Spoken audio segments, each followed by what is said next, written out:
Four types of fire extinguishing installations are found on aircraft. Portable extinguishers installed at specified locations in both the main cabin and the flight deck.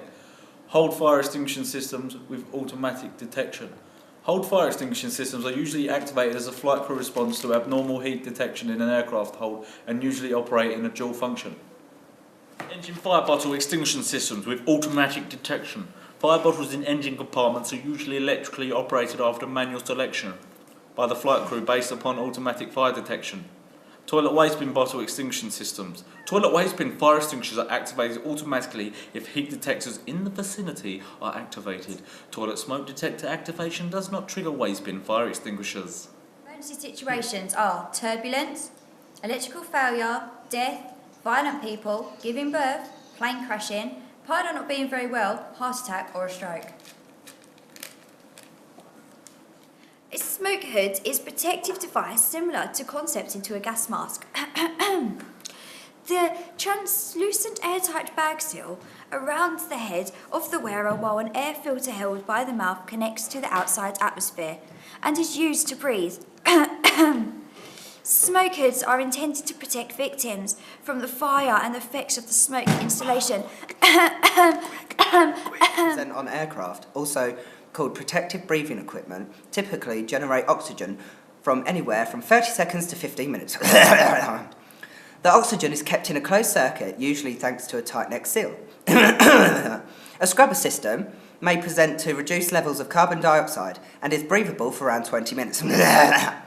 When the oxygen supply ends, the hood will begin deflating and must be removed to avoid suffocation. Signs of slow decompression. People might feel dizzy, sick, and they hear noises such as cracks. Signs of rapid decompression. People can't breathe, cracking, hissing, masks will fall down, but under a certain level, they can control the plane. Cabin crew responsibilities following a decompression. They would have to make sure everyone is okay and has their masks on. Make sure everyone stays calm and update them regularly. Lords in fighting a fire. Need to put out a fire out in a certain amount of seconds using the fire equipment, and also they need to regularly check the toilets in case of a passenger's smoking. Make sure overhead lockers are shut and secure. Make sure trays are away and make sure seatbelts are on. Make sure the windows are open. Talk calmly to passengers about what's happening. Main actions taken by cabin crew during the flight incapacitation drill is you turn on the autopilot, ask if anyone's on board and can fly the plane, you calm the people down, you radio through to land and tell them what the problem is. Anybody who must be seated in a brace position if it's necessary.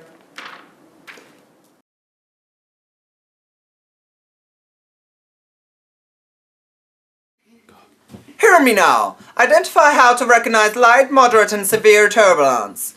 The weather radar, which is mounted in the nose of the aircraft with a scope in the cockpit, will show the storm cells.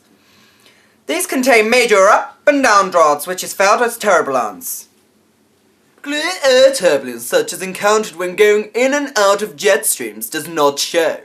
Other aircraft flying in front of the same route may report the turbulence on the radio, however. May feel a slight strain against seatbelts or shoulder straps. Unsecured objects may be displaced slightly. Food service may be conducted and little or no difficulty is encountered in walking. Moderate. Occupants feel definite strains against seatbelts or shoulder straps. Unsecured objects are dislodged. Food service and walking are difficult. Severe. Occupants are forced violently against seatbelts or shoulder straps. Unsecured objects are tossed about. Food service and walking are impossible.